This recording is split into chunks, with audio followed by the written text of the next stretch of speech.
Akala siguro nila Eugene na tapos na ang serye ng Construction Fighter nang hindi ako nagpapakita. Ito na ang bagong simula.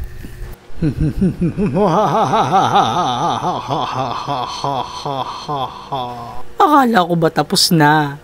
Akala ko ba tapos na ang serye ng Construction Fighter ni Bogaloids? Bakit hanggang ngayon nandito pa kami? At isa pa, hindi pa ako nagiging mason sa kwento dito Bakit matatapos agad? Pati si Eugene hindi pa nagiging welder. Tapos si Dennis, hindi pa nagiging pintor. Si Vincent din na lumaki.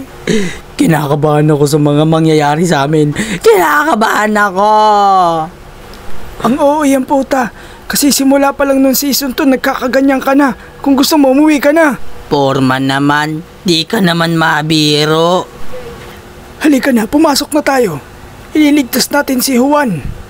Inom-inom ng 5 kobra, wala pang kain. Kaya ganyan na nangyari. Hay! Hu! Hiya!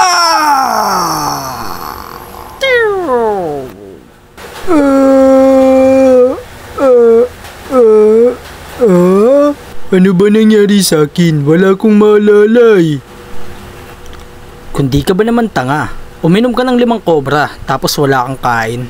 Ang lakas talaga ng tama mo. Di ba ikaw nagpainom sa akin ng 5 kobra? Sabi mo may buhos tayo. Wala naman pala tayong buhos. Pinainom mo pa ako.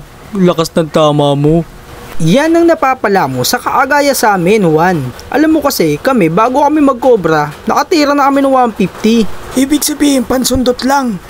Tapos, balak mo pang gayahin si Alfred na may tulo ng kobra pa ng kobra. Kaya tignan mo yung mata niya naninilaw na, parang may TB ang putik. Kung ako ang tatanungin nyo, masama sa kalusugan yan. Dahil yung katawan mo, spirit mo, hihiwalay yan. Sigurado ako na pipirma agad ang mga bulati mo at mapupunta ka sa langit. Ikaw naman nagsabi na uminom ako ng kobra. Wala naman akong balak inumin yun Mali ka kasi nang iniisip sa amin. Alam mo, damo kasi yung tinitira namin bago magtrabaho para lap trip. Di mo ba napapansin yung mata ko? Laging singkit.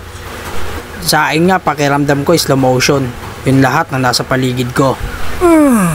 Huwag nyo kasing igaya sa inyo tong tatlo. Alam nyo naman kayo mga batakero. Sila don't panic, it's organic. Paano sila lalakas kung hindi sila magbabitamins? At saka isa pa tungtuwa nga kapag nakaganon kami. Dahil hataw kami lagi maghalo, lalo sa mga bosan. Di na namin kailangan ng kalo.